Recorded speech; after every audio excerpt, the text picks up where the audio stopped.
Hi, welcome to another episode of the Holistic Pharmacy Podcast. I have with me today Dr. Nandita Koodie. She's a functional medicine pharmacist who specializes in remote patient management. So welcome to the show. Thank you for having me. It's a pleasure to be here. Yeah. Thank you so much for taking the time. I know you're such a busy gal, and I'd love to get into all the projects that you're working on. But first, can you tell us a little bit about your background, where you grew up, and how you came to the pharmacy profession? I was born in Trinidad and Tobago in the West Indies. It is a really small island, the last of the Caribbean islands, right above Venezuela, above South America there, for those of you who don't know. Moved to Florida as a wee lass and grew up here for a little bit, moved to North Carolina for a couple of years, back to Florida, to Houston for 3.5 years, back to Florida. And now I'm in California, of all places, all the way on the other side of now on the West Coast. And I got into pharmacy for a couple of reasons. I started off kind of exploring what I wanted to do career-wise in middle school when I was in Houston, and fell upon sciences for sure. Liked life sciences, but wasn't sure exactly where in there I was going to fit. I was really into NASA at the time, space medicine, biomedical engineering. And then we moved to Florida and I had to figure out, okay, we're not close enough to Cape Canaveral for me to do anything there. There's really only analytical sciences there. There's no biosciences there. What am I going to do? And so my uncle was a pharmacist. And my brother was pursuing pharmacy at the time. He was a technician. I said, well, little sisters do what their big brothers do. So I'm just going to do what he's doing. And I was like, this looks like a good idea, and there was a terrible way to choose a career path, but I don't regret it. I have no regrets for anything that has happened, and it's all been according to God's plan, and it's worked out in my favor. I love it. I started off in retail pharmacy, of course, like my brother, and moved from retailer to retailer, just searching for a culture that I could stand behind. And what I discovered was that no matter where people are in pharmacy, unless you've created a space for yourself, it's never going to be 100% what you want, when you're working for someone else. And it was really what inspired me to pursue entrepreneurship and building something that didn't exist. So that's when I really thought after about 4 to 5 years of practice, I decided to start Perfect Balance Healthcare, doing patient-to-patient care in the community, green market events, came out with a line of teas. I studied abroad a bit in China and Japan, London and France, learning natural remedies and traditional Chinese medicine, and kind of trying to bring those Eastern ideas to the West, especially with having an Indian background, some of the Ayurvedic things that my grandmother taught me that I found success with in my family. And just really bringing that to patient care and helping them take more organic, responsible approaches to their care, giving them control and empowering them to take control of their health by focusing on the underlying issues that are causing them to have the health problems that they were having. So using teas as a way to open up that health conversation and present myself as a medication expert to help them get off of meds that they don't need, and focus on the therapies that they do need, and how to save money, and how to remain adherent and compliant, and figure out how to fix the different aspects that contribute to their health outside of medications, and not taking it from a therapy first standpoint, but just really working on the lifestyle modification piece and looking at nutrition, spiritual health, taking a holistic, full perspective approach to optimizing their care. So that's pretty much where I'm at now, is trying to design different models in which pharmacists can integrate themselves in primary care, different primary care settings, and really help to play in the same role that they do in a lot of inpatient settings, where they're a part of the care team. They go on rounds, and they have a huge impact at the point of diagnosis and not at the end of the line. So how do we establish a continuum of care from the point of diagnosis through the pharmacy to the patient's homes, using remote patient management services, and really establishing ourselves as that glue in the community to help patients get to goal and to find the success in their health that they're looking for. Wow. That sounds amazing. I mean, you're preaching to the choir here, I'm sure, but can you tell us a little bit more about, that spark, what you saw that made you unhappy with the way pharmacy was practiced, and also what are the steps that you took to educate yourself on the other modalities, as well as how you plan to use technology and this integration work to further the profession? Absolutely. So essentially what I was seeing, I was working with the big box chains. When you're in school and you have the student loan debt looming over you, and in class, literally all they're talking about is hospital versus working the bench at a big box chain. It's really hard for you to marry yourself to the idea of even exploring an independent pharmacy option, because you're worried about job security. And it's a huge misconception, the idea of job security existing in any corporation or any employer, so to speak. And really, that was something that it took me some time to realize, that sometimes, higher pay or a better location may not take priority in your life, especially once you enter into parenthood or you have other aspects of your life come into play. And I was a parent in pharmacy school, so I got it early. I saw the reality of life at a much younger age than most pharmacists would. Yeah, so essentially I was working in big box chains. I really wasn't exploring opportunities in independence. I had heard horror stories from my friends who were working in the hospital environment in South Florida, basement, understaffed, overworked, high risk. And I was scared. I ended up taking what I thought was a more secure job position, and a happier environment, but it ended up being quite the opposite with the places I was working at. And I couldn't agree with the culture. I couldn't agree with the way that I was going about practicing. I felt like I was just flaying prescriptions across the counter and hoping that they were right. I didn't have a chance to look at the patient profile. I didn't get a chance. Technicians had a better relationship with the patients than I did, which is pretty standard, but I didn't have any clue what was going on with them. And all I can figure out was how to get lane 3 going, and the lady who's looking for the diapers in L7 to those diapers. And it was crazy. And I felt like, you know what, this has got to stop. I pledge an oath to do no harm, and I don't feel like that's what's going on here. And it wasn't that I was making a lot of errors or getting dinged by my higher ups or anything like that made me realize that. It just didn't feel right, morally speaking. And so I did a little bit of soul searching and said, you know what, well, then it's my responsibility to do something about that.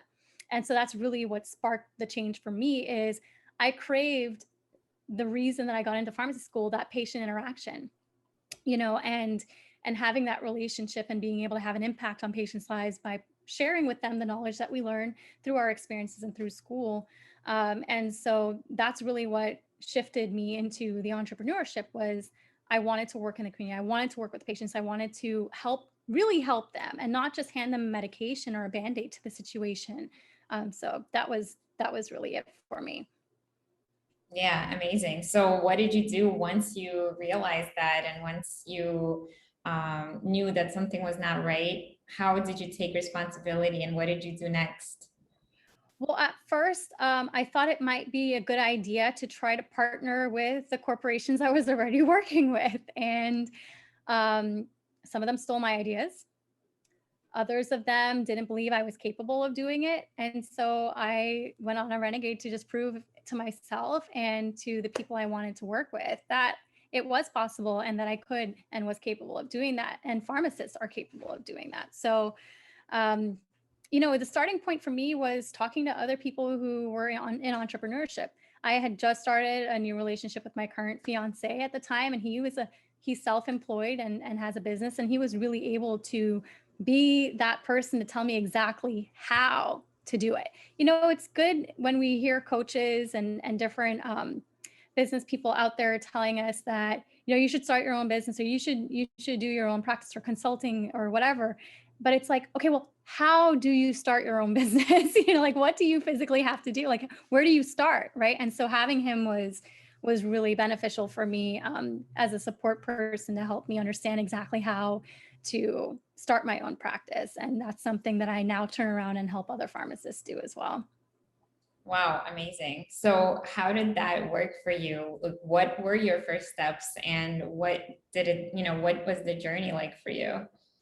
Yeah, so I realized that, well, he was from Boston and here we were in Florida, and, he had just transitioned. So I learned, okay, well, there's difference in opening your business state by state and having to look into, okay, what are the requirements from the state, maybe. And then the other thing that I kind of ran into was I didn't want to register something that wasn't going to work. So I had to back up a bit and say, okay, well, what's available? What's already being used?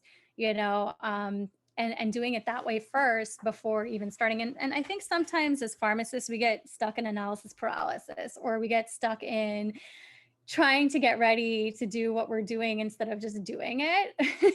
And so I was very much one of those people who was just already rowing the boat without knowing like what island I was going to. I just need to get out of here and I'm going to start rowing this boat. And so that's basically what it was. It's just kind of like researching as I went and just building as I went. So learning accounting, learning about the services that I was going to provide, trying to figure out how to learn to market, how to position, how to lead generate, how to create content, how to build a website.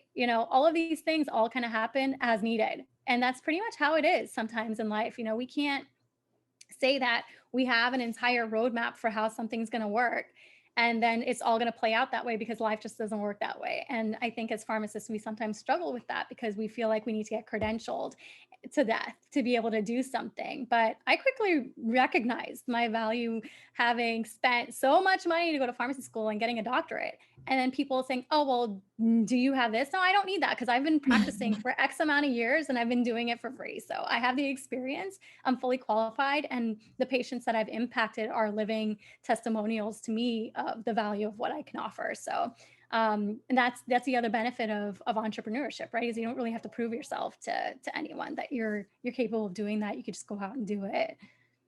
Yeah, absolutely. And also, I just want to highlight that it's not the easy path out. If it was easy, everybody would be doing it. Everybody would be an entrepreneur. And right now, more than ever, we're seeing that this is a possible path. But once you embark on it, yeah, like you said, you have to figure it out one step at a time, because there is no roadmap. Once you're creating something of your own, you're the one creating that roadmap, and you're going to have to figure it out one step at a time. So That's right. It's not like, your boss is going to give you deadlines and priorities and things like that, and then you have to follow it. You actually have to become the leader and the one who does it, the executive person, the creative person, everybody just all in one person when you start out. And I think that's a huge part, Marie. You touched on so many things there, but I think one of the biggest things is being organized and creating a schedule for yourself, that you can create that self-discipline and that practice and slow progress that eventually amounts to something fruitful and material that you can actually, that's tangible, that you can hold on to. One of the biggest things for me was kind of defining, okay, I know what I want to do. I know what patients need, but how do I make this profitable? How do I survive on doing this? Like, how do I do this in a way where it's mutually beneficial, but I'm not ripping people off? Or how do I make it accessible to them? And I struggle because, like I said, I started off on cash patients and it was a hard sell. We're dealing usually in the pharmacy, I don't have to tell you, if it's not free and if it's not ready now, it's hard. It's a hard sell, right? So, kind of like working with patients to really articulate the value of what I was providing was key for me in that. So really, that's one of the first things that you kind of have to define is first, know thyself. So what is it that your gift? What is your gift that you have to offer, your God-given gift? And then once you identify that, trying to figure out how to help that fit into society's restrictions of how you're going to practice and make it work to do it. So it took a lot of speaking to God, being led by the Holy Spirit to try to figure out exactly how to make that work. And the more I developed my relationship spiritually, the more success I found with my business. And that's what I really am encouraging other pharmacists to do at this time, is to incorporate concepts such as biblical counseling and spiritual health into practice. So crucial, not just for us as practitioners, but for our patients as well to find success. Yeah, I think last time you and I spoke, we touched on some metaphysical and theoretical things, like, that in order for a concept to come to life and become a reality, 99% of that lies in visualizing the what and the why behind it. And only 1% is just how you'll get it. The So, execution, yeah. yeah, so once you are actually so focused and so sure of what it is and why it has to happen, you know, life will give you the tools and the clues and the hints and the opportunities to actually execute it. 100%. You know, yeah, I lost my thought. It just flew right. What was the first thing you said? Well, when we spoke last time about the 99% of the what. Oh, here we go. Yeah, I have a testimonial for that. Okay. I actually searched up like hundreds of homes for my first house when I was ready to buy my first house. And I literally printed out the picture of the most ridiculous one I didn't think I was ever going to get. And I put it up on my mirror where I got ready for work every day for a big box chain. And I was like, man, I really want that. You know, I got to figure out. Now here's where people struggle, right? They oftentimes they're focusing on the why and the how, but they're not really focused on the what, right? So what is it that I need to do to get where I want to be? What are you willing to do to get where you want to be? And so just really defining, okay, what is required for whatever it is I want to do, and just do it. Instead of saying, okay, well, I need to prepare this and I need to prepare, and like, well, what would people think if, no, forget all of that. It's like, what is it that you need to do to get where you want to be? And just, it exists, you can do it, you know? And even if it doesn't exist, you can create a way for it to happen, you know? So, and that's really, you're right. Visualization is huge. I have a million books that I write in every day to do this. You know, keeping track of, you know, I'm really hands-on, you know, so I have obviously virtual assistants, but having physically writing your dreams and your goals is important. I'm actually doing a 100-day series right now on Dreaming Your Heart Out by Katie Foltz. It's a devotional, and just day by day, being mentally present in your overarching goals is important to achieve them, and really visualizing them, meditating upon them, and considering what it is that you can do today to find one step closer to that, you know? Absolutely. And so I'm curious, what happened to that dream house? I bought it I actually had applied for it, and it had been on the market for 4 days, and there was already 4 offers on the house. And I literally got approved and turned the key within 2 weeks, which was mind blowing. Most homeowners do not get through with the processing of an application, and to turn key that quickly. Wow. Definitely divine for sure. And it was just a dream home for sure. I ended up selling it last year, literally a week before COVID hit. Wow. When I decided that I wanted to move to California, I was like, man, okay, what's next? You know, like, what else? So I guess that was a blessing too. It was motivational. It was like, dude, Yeah. I can really achieve anything that I really put my heart and mind and soul to. And it was an eye-opening experience, and it happened quickly. I wasn't expecting anything like that to happen for years after, you know. So sometimes we limit ourselves to our beliefs of what we are and aren't capable of doing. But once you take away the boundaries and the fears and the doubts, it's limitless. Yeah, that is key. And many of us are standing in our own way. So I'm excited to dream with you, though. yeah, it's really exciting that we're all creating and co-creating this new reality and showing other people what is possible, and new paradigms and ways of being and ways of practicing, ways of serving one another. So I want to also know how you transitioned from the chain job out to do your own thing. Like, did you have to quit cold turkey, or did you manage to get a few clients here and there? And how did you build out that business portion? Yeah, so this is something it's so important. I'm glad that you're asking, because it is exactly what I coach other pharmacists on, is how do you make that jump? How do you make that leap of faith? What do you have to have? Well, there was a couple of factors for me, but I'm also noticing trends and other success stories, and I'm trying to document those so that I can point them out. And one of those things is people are stuck in a cycle. Okay. How do you stop the cycle to where you can become aware of what else you could be doing and how to do it and create a plan for it, right? Not that anything goes as planned, but at least you're taking action to move into another direction, and then you can kind of steer your way from it once you get away, from the shore.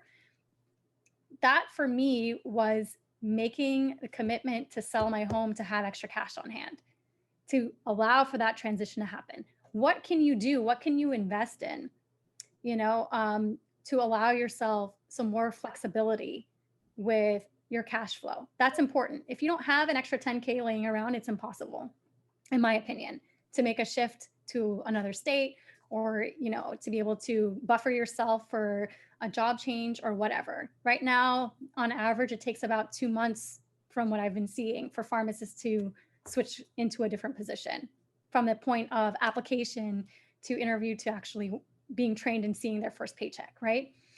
So whether it's a shift or whether it's shifting into your own practice, you got to stop and create space for yourself to grow. So for me, that looked like shifting to part-time and selling my house. So I intentionally bought my house to sell it, even though it was like, to me, it could have been a forever home, so that having cash on hand is important. I won't say that, hopes and dreams are enough. Faith is enough. God is enough. He's sufficient, but you still have a responsibility to do your part, right? So cash on hand. Second thing was having a financial advisor. That's a huge step. Someone who can actually strategically help you work with your personal situation. My financial advisor is amazing. His name is Kason Parker. You guys can look him up on my profile. I'll be happy to share his info in the comments. Amazing. Being able to save strategically also. So those were two factors. But the third thing was creating time. Time is money too, to be able to build your business. So shifting to part-time was one strategy that I had, but I had already built my business before I even switched to part-time. So I won't say that it can't be done, because I did it. I was literally just building my business 4 days a month on my days off, on the weekends, and just going out in the community and starting to work. So yeah, I built my own clientele at first, and that allowed me a little bit of cash to be able to reinvest into the company to grow it a bit. So a lot of us, we can't afford to take the leap. Having a significant other helps if they're contributing financially to be able to allow that to happen. Some people, they went on maternity leave, and that's when it happened for them. Some people got laid off, and it was a blessing because it forced them to grow their dependence on God and to do something different. And so what is the wrench in the wheel for you? I know some people, they go on a retreat for a week or a weekend, and they're intentionally meditating upon what they're going to do to be able to feel like that every day, and so that's really the key, is to stop somehow.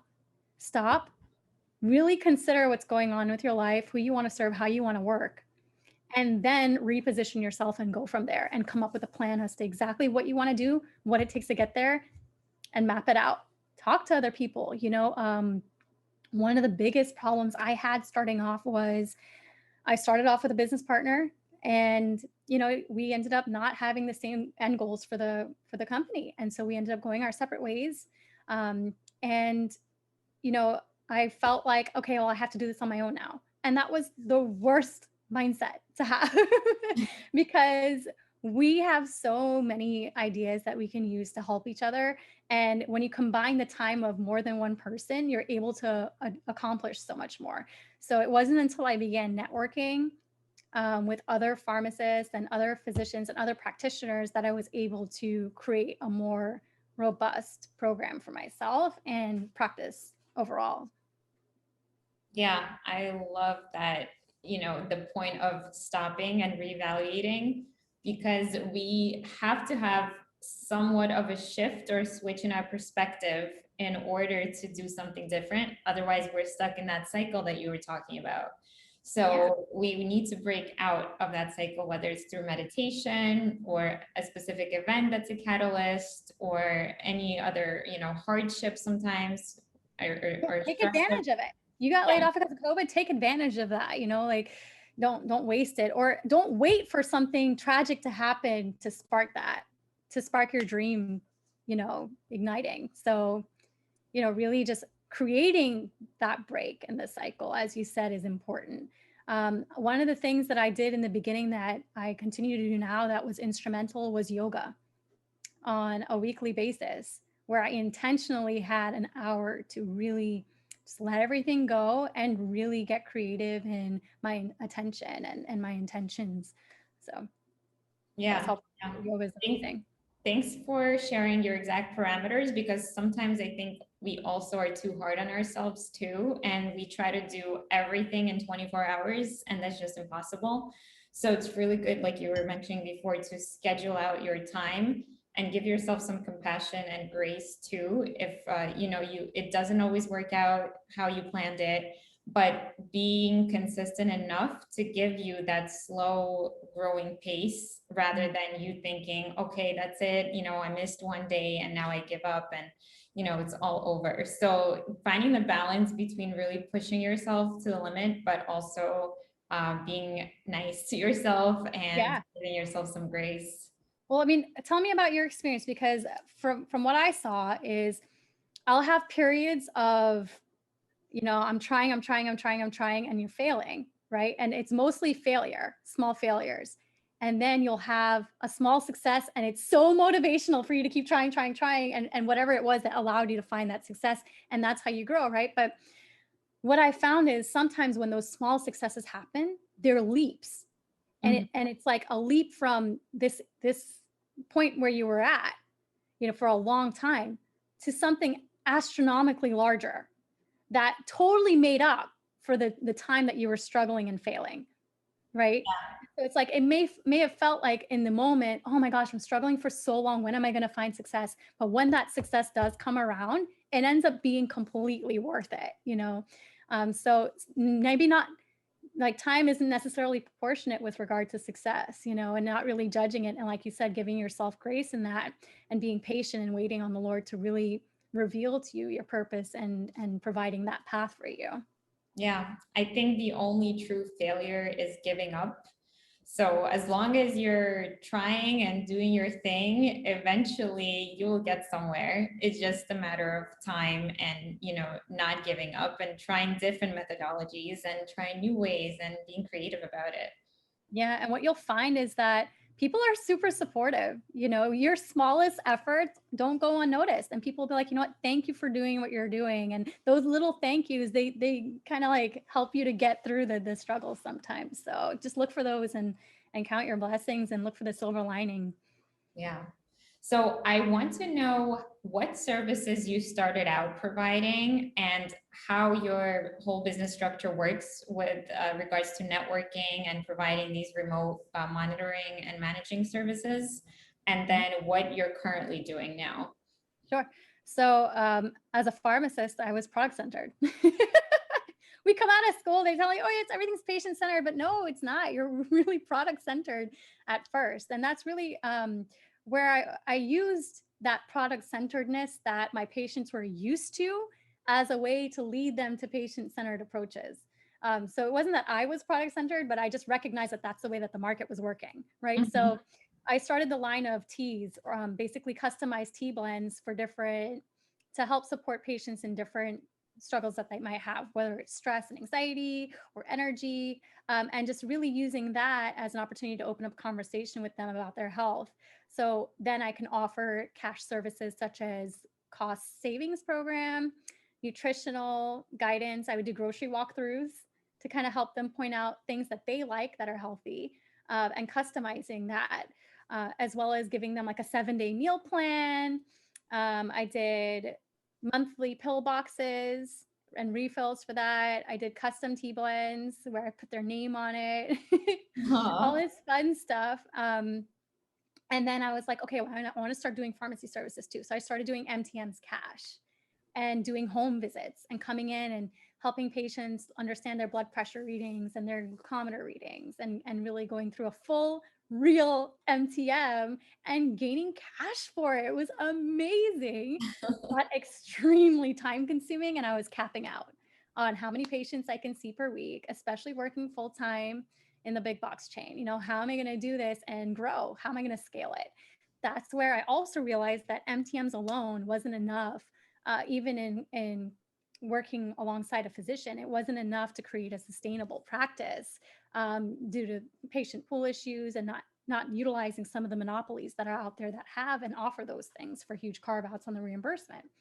So that's when I started exploring what else can we do that is reimbursable, and how do I get into and getting past that fear of dealing with the commercial payers and Medicare and Medicaid and all of this, and how do we do it? How do we do it? So what is it that I have to do to be able to bill for these services was the question. And then I started just going with that and creating a whole menu of different services that we as pharmacists can do to be able to really effectively have a difference in our patients' lives and be able to build a practice on that as well. All right. So how did you do this all on your own, or do you work with other pharmacists that you're all working, and is it state specific, or how did you design the whole thing? So I started off no longer limiting myself. I started off as a national telehealth network liaison. And what I quickly realized is you are whatever you say you are. So even though I wasn't necessarily national yet, just saying that I was opened up the opportunity for other people outside of my region to contact me for the services that I was providing. So that was number one thing, is don't limit yourself to where you are currently with your business, but call yourself what it is that you want to do. And it'll happen if you take the right steps, So that was one. And then I did go through coaching to gain marketing skills and to understand the services better. But I couldn't find any one coach that was telling me exactly what I needed to do working with me, where I wasn't part of some sort of group or having to go through modules to figure out what to do. Like, why can't someone just talk to me and tell me without charging me hundreds and hundreds of dollars, what it is I need to do from where I'm at? I already have a business. I don't need to know how to do that. How do I do it from here? And so I was like, you know what? I'm going to figure it out, and then I'm going to teach other pharmacists how to do it, because that's what we need, So I started creating like a team of people, and I didn't at the time know how to like hang on to people I was working with. So they would be in and out, like I'm working with this person, I'm not working with them anymore. I'm working with this person, they're helping me, and they're doing something else now, and that was okay because they weren't employees and we were just bouncing ideas off of each other and growing together. So I kind of started off that way.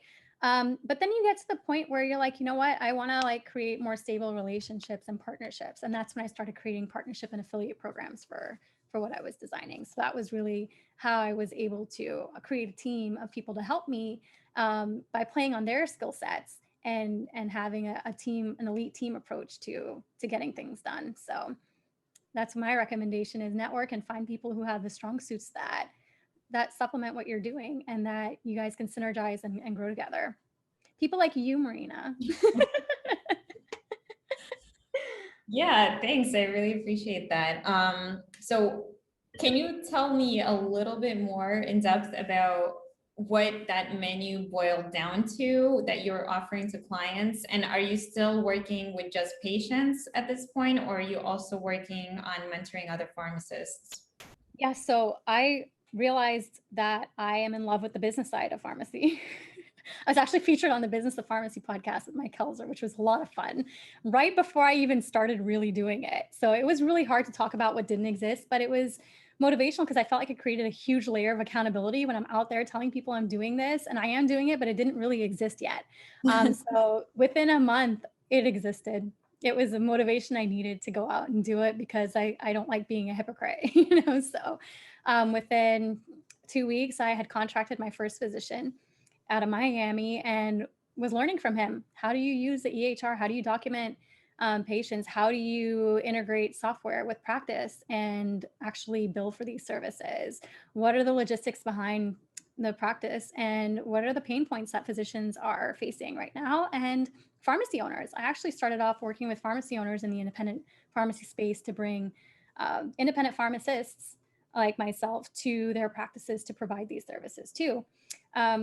But pharmacists are a tough sell. We're really skeptical. We are not risk takers. We like evidence for everything. And we were not built with that entrepreneurship dream that a lot of other practitioners have as they're in school and are intending to come out and try new things and be innovative and build their own things. So it was a tough sell. I ended up flipping the model and working with PCP first and then connecting the pharmacies to the PCP. So that's basically where I'm at now, is I'm no longer working on the patient level, but empowering other pharmacists and creating jobs for pharmacists by coaching them how to do what I'm doing so that they can be the pharmacist in the model, and also coaching them to scale to the business to business point where I'm at, where I'm basically encouraging practitioners to embed pharmacists to provide these services. So I'm at the point now where I'm working with outpatient PCP clinics and networks to be able to integrate pharmacy services, which is really exciting stuff. And I am just, most people are like, I can't wait for COVID to be over. I'm like, this is great.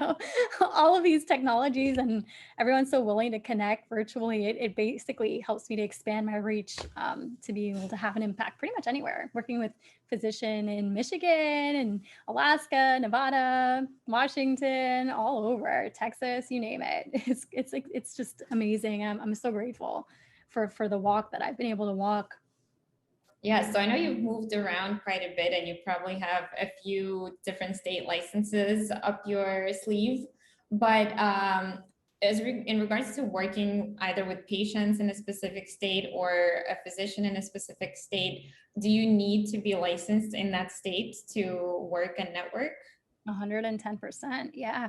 And I think there's a lot of problems right now with regulations surrounding telehealth services because it's not that it's new. Telehealth has been around for a long time. Remote patient management has been around for a long time, but only now have they really been taking a magnifying glass to these services and putting in a lot of restrictions with regard to who can do it, where can they do it, how can it be done.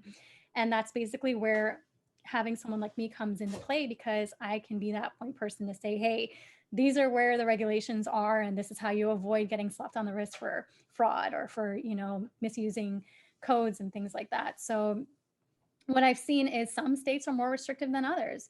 And it's irregardless of provider status. It really comes down to being able to work in collaboration with physicians right now. And it's something that some people are looking at as a negative thing, but to me, it's exactly what I want. I'm trying to create networks where it's a multidisciplinary approach to care. And so I'm in love with the current climate with regard to us working in conjunction with other practitioners to be able to provide these services and basically establishing that continuum of care we were talking about, from the point of diagnosis through dispensing to the patient's homes using these services. But yeah, to answer your question, basically, every state's different. With regard to what they require. Some of them have certifications they require for certain things. Certain codes require certain certifications. So it's really just about, what is it that your practice needs that you aren't already doing, that your patients aren't already benefiting from, that we can offer to the table, and then going from there. So some of the services you had asked me earlier include medication therapy management, transitional care management, remote patient monitoring, chronic care management. We do annual wellness visits, advanced care planning, immunizations, functional status assessments, behavioral health integration, adherence compliance. The list goes on and on. But where I really help pharmacists and practitioners focus in is, what is your specialty and what is your patient cohort like? Who do you serve? And then tailoring your services based on that, based on the community, really keeping it as a patient-centered approach. So are you basically creating jobs for pharmacists to step into to fill in some gaps that are, lacking in our current model, where the doctor can't devote all his time counseling? So the pharmacist would come in and take care of certain types of a pre-approved counseling model. And that may include, functional medicine and optimization of medication and diet and lifestyle and all of that stuff. You've got it all figured out. You got it all figured out.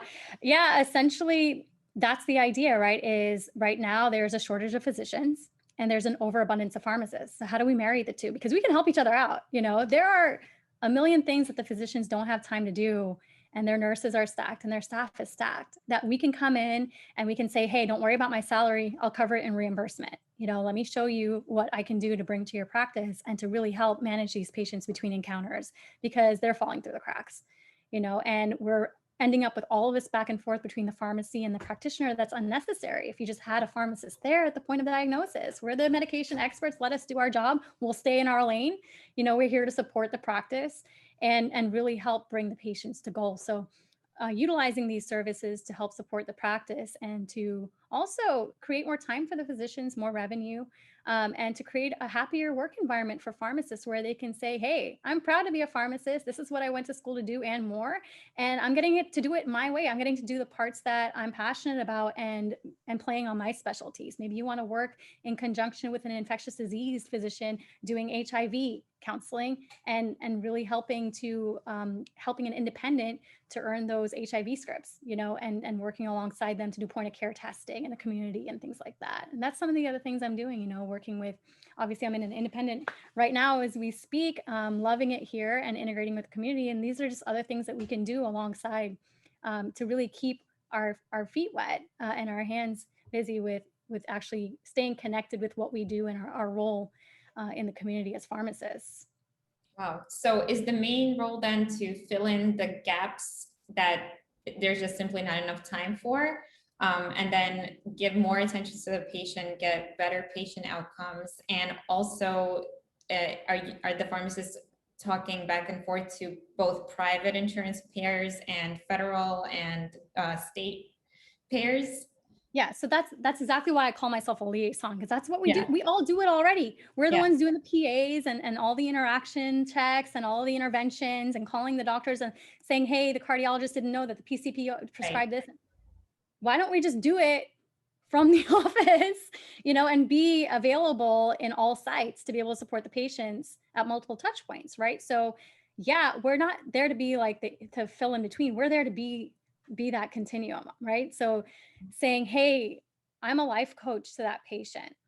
That's the role that I feel like pharmacists are perfectly fashioned for, is life coaches. That's what we do. And we do it already for free. We counsel our patients, you know, for those of us who have time to.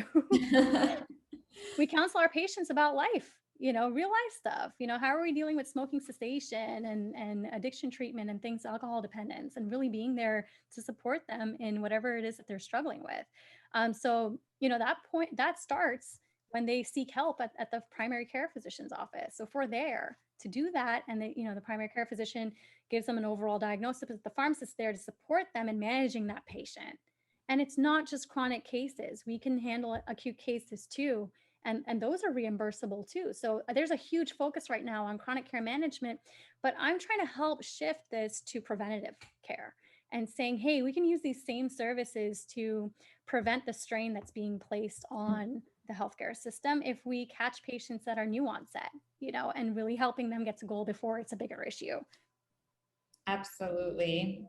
You know, catching something early and focusing on prevention can save so much money and health outcomes in the long run. That is my passion as well, if you can't tell. But we only have a few minutes left. So I just want to quickly ask you what exactly you're doing right now and what is your goal, like whether, you know, a short-term or a long-term goal for your company. And yeah, what's next for you? I don't want to jinx it.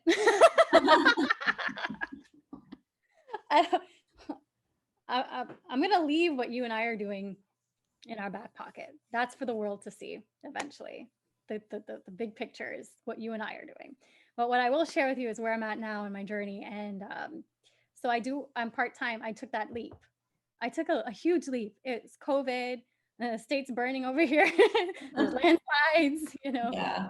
living is not, you know, cheaper than Florida. And I took a leap into a part-time, what I thought was just going to be a floater position, because I was like, man, I don't have time to manage anything. I just want to focus on the business.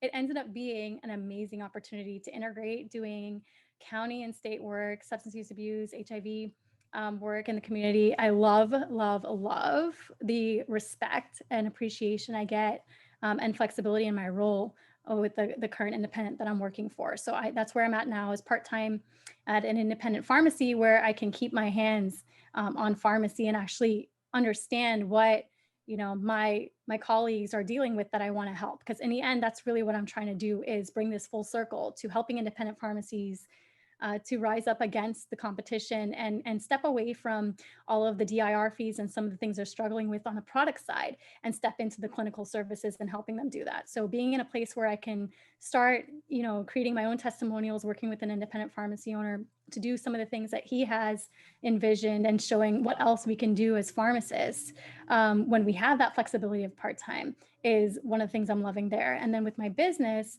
I've been reaching out, networking with physicians, primary care physicians, and really looking at the clinic model and seeing how we can work and have more of an effect on the community in larger numbers if we work at the clinic level and get into primary care centers across the nation and figuring out how to work with these group practitioners to bring these services to groups as opposed to just single sole practitioners as I had started. So I do still have patients that I work with that are longstanding clients of mine that I've helped find success with their health through my wellness program and through my spiritual health program. So I do see them probably for maybe 10 to 15 minutes out of my week, every week. But most of my spare time is dedicated to my family. And that's the main goal for me is how do I find work-life balance and put myself in a situation where I can actually enjoy where I'm at and go to the waterfalls, go to the poppy fields, go to, the mountains and the snow and Yosemite and all these different things that God called me here to enjoy his work and to do his work. And that's really allowed me to now fellowship in Christ and have time to do all of the things and grow myself into a biblical counselor and coach others to do the same and incorporate those concepts as the core of pharmacy practice to really, truly help our patients. Wow, that's amazing. That is the goal, isn't it? Just to have this beautiful balance and enjoy the present and have, wonderful plan for the future, but still be in that presence and gratitude. Absolutely. So for my last couple of questions, I'd love to go into a rapid fire round. So first question is, what's your number one tip for people to start feeling their best right now? Yoga. Yoga, believe it or not, I mean, it sounds silly. At first I was like, I'm never doing yoga. I didn't have any idea, but honestly, it helps so much physically, mentally, emotionally, and it's so necessary. So yoga is definitely my number one tip because it allows you to create that well, and for me, yoga isn't just yoga, but it's my time to spend with God, communicating with him on a regular basis. So starting my morning that way, or ending my evening that way in communication with him is most important.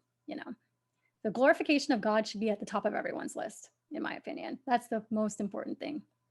Yeah, and I love how yoga literally means like the marriage between these three things, and it's like allowing the mind and body connection and spirit and everything all in one.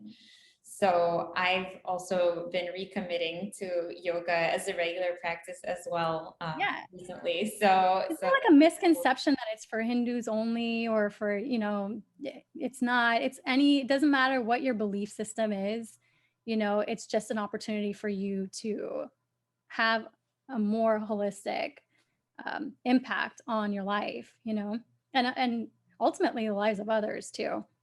Yeah. And I would also say that it's become really trendy and just like another workout, routine, but it really does marry and integrate a lot of concepts. So you can use it for healing the mind and body, and use it for physical ailments. And it's just really wonderful. And then have that connection and that space and time to process spiritual questions as well. So my next question is, what is your favorite hobby or pastime? Photography. I love photography.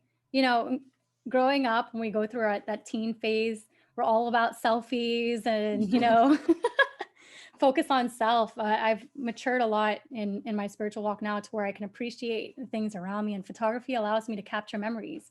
What I realized, I was actually diagnosed with cancer at one point, is that in the end, all we have is our memories. All of these things, this world is not for us. It doesn't matter. All that matters is eternal life with him. And I just love capturing his handiwork. You know, for me, photography really allows me to flex my creativity and my perspective on where I'm at and where I want to be. So it's just something I do. I tried dabbling in the stock photo type thing. I never really got into it. I might try again and see, but for now, that's my way of relaxing, is getting out into nature and connecting with the elements. Wow. Yeah, that's beautiful. And wow, I had no idea. That's probably a topic for a whole other podcast, but I'm so glad you are healthy and happy today before me. So last question is about your favorite beverage.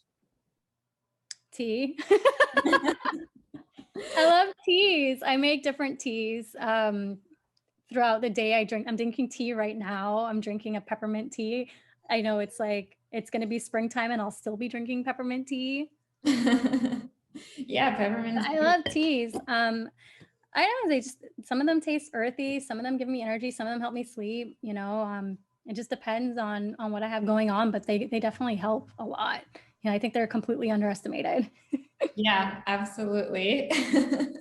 I think we share that in common too. So, lastly, I just want to really thank you for your time, and please share your contact information with the listeners and how they can get in touch with you and learn from you. Absolutely. Well, I'm on Facebook, I'm on LinkedIn, I'm on Instagram, Twitter. Did I hit them all? I'm about to be on TikTok. We'll see. Oh, okay. Yeah, I haven't yet went over to that platform. Anytime, I answer everyone. And my email is n.koodie, Koodie at pbh.life. P as in Paul, B as in boy, H as in Henry.life. You can find me there. You can schedule me there if you want to chat with me. You can book me there. And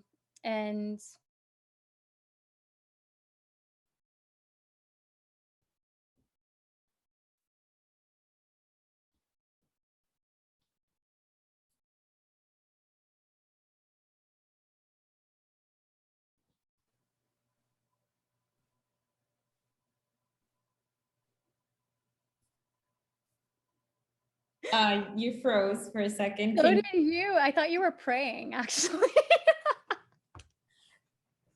No. I was like, oh, this is nice. I don't think anyone's ever prayed after an interview. Yeah, your words sparked an instant reaction. I was like, oh, okay. Usually people prompt before they pray. Let me give my contact info one more time. Go. So yeah, you can find me on any of the social media platforms, my first and last name, really easily, or Perfect Balance Healthcare is the name of my company. My email address is n.koodie at pbh.life.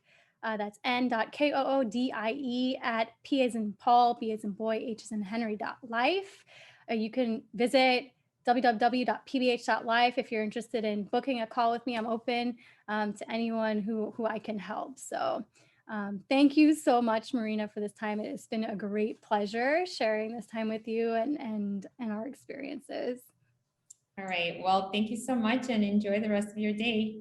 Thanks. Take care. Bye. Bye.